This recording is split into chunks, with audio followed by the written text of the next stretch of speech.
Hello, welcome to the Coach's Corner, brought to you by Pulaski Electric System.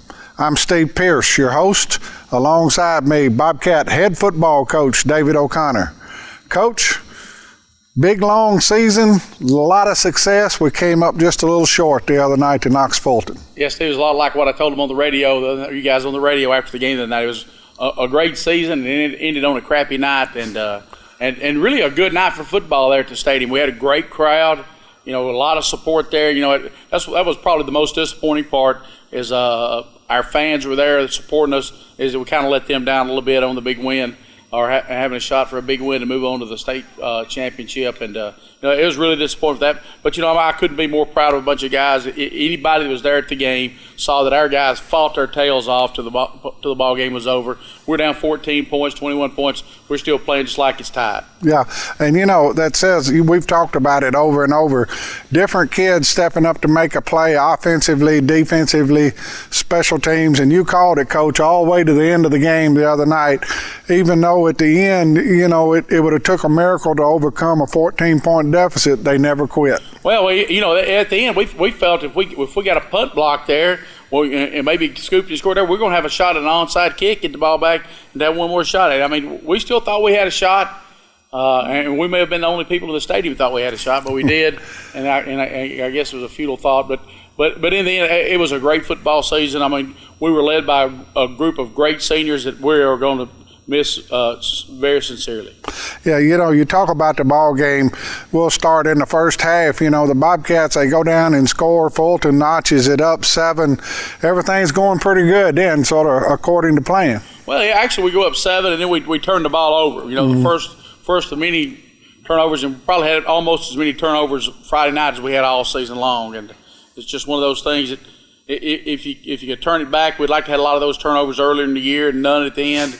But everything has its way of working out, and things just didn't go our way. I related it to some other people already about it. It was a lot like playing Marshall County Game 1 last year. If we could come back and play that group again, I feel like we'd beat them, and probably beat them pretty handily.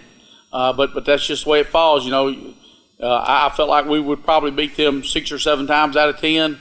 But they only had to beat. We only get to play them once, and that's just the way it fell. Yeah, with the high school playoffs, we'd talked about it on the air. We've talked about it before.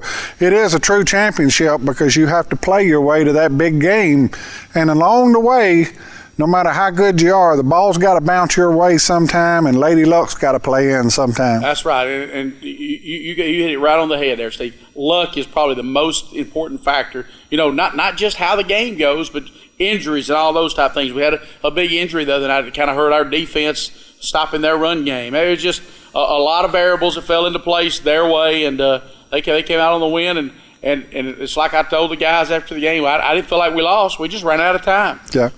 And that says a lot. We've already talked some about the seniors and this team. They 13-1. They finish. And, now the expectations you and your staff have raised the bar so high at Giles County, most teams other than 4 ball clubs would have been happy to play 14 ball games this year, and the Bobcats are too, but there's still that little disappointment that you didn't make that 15th. A lot of disappointment, Steve. A lot of disappointment. We're really disappointed. We fully expected to play that 15th game, and it just came up a little short. But that being said, I think our kids put everything into it. There was not like we played half-heartedly at any point. It was full speed ahead, and we just didn't get the breaks. And the luck factor didn't fall our way Friday night. There you go. Coach, talk a little bit about what you'll be returning next year. How does the future look for Bobcat football? Bobcat football, it looks good for several years to come, I feel. We have, first of all, we have great support in the community. We have great support in our administration, the schools and school systems. So those are 2 key things you have to have. And then the other thing we have is we always have good football players. We always have a group of kids that come out here and want to and basically strive to perform well for our community and kind of represent our school and our entire county in football. Yeah, and you talk about that. Also, each year we build more and more former players coming back to offer encouragement and insight to the younger players. Yes, we're fortunate. We have a lot of guys that come back on every Friday night. You look on our sideline, you'll see a lot of football players that have been there in the past that still really carry the torch for the rest of those guys, that have carried the torch for the rest of those guys. And we're really fortunate to have those guys come back around, and every one of them speak of the same thing. It's not about one person. It's not about the team that year. It's about our program that we're trying to build. You're right, Coach. A tradition is being established of winning, and the kids just really doing well on the football field, on the classroom, in the community. Coach, now we're through with our games for this season, 2012. What do you do now as a football coach? Well, we take 3 weeks off.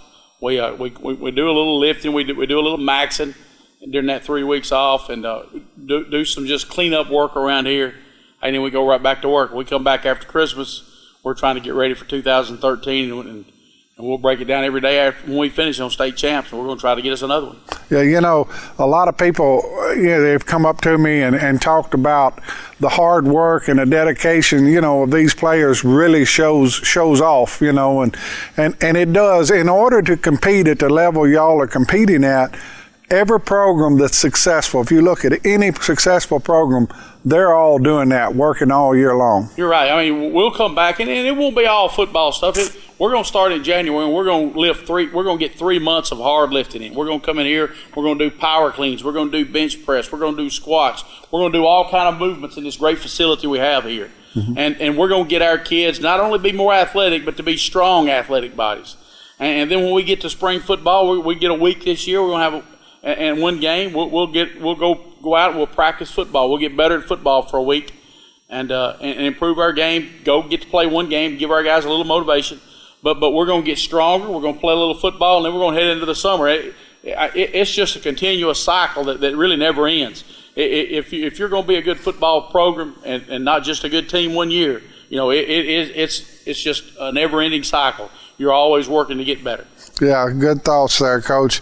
The community, again, I've been out in it this week since we've lost, and I think it's you and your coaching staff and the players need to know that everywhere you went, it wasn't that the Bobcats lost. It was, gosh, we were so proud of the coaches and the kids. Well, and we sure appreciate that. I've heard that everywhere I went. I went to Walmart, and I went a few other places, and I've got the same things. And, as a football coach, I'm going to be here, and I'm going to continue to coach, and I'm going to try to, help build programs. As coaches, you always do that. But how fortunate could we be, and much more fortunate could we be than to have better kids than we have, We are really fortunate, those kids that come in here and put that time in. And not just kids. Well, we have parents putting that time in to make sure their child is here. It is a full commitment on a family for their kids to play football. It is. And I think another real strong addition to our program this year was the Bobcat Moms was something new and what they brought to the program. That's right. Miss Bates, Letha Bates, did a wonderful job spearheading that program and getting it started here. We'd gone down to Russellville last year, and she brought that back from something she saw down there, and it's just a great thing. We had quite a spread on Thursday mornings before the games, on the day before the game, great meals, and that was all taken care of by the Bobcat Moms. Yeah, and talk about the cheerleaders, the Bobcat Band of Gold. You've already mentioned Coach Carden, the principal, the staff, the teachers, the community. Coach, it was a great season, 13-1. It was a great season. It ended worse than we wanted to end, but it was still a good season. There you go. Well, we appreciate everyone watching this year for the Coach's Corner. I'm sure we'll be back next year, and the Bobcats will be stronger than ever. I'm Steve Pierce, your host of the Coach's Corner, along with Bobcat head coach David W. O'Connor, telling everybody we wish you a Merry Christmas and happy holidays, and we'll see you here next year.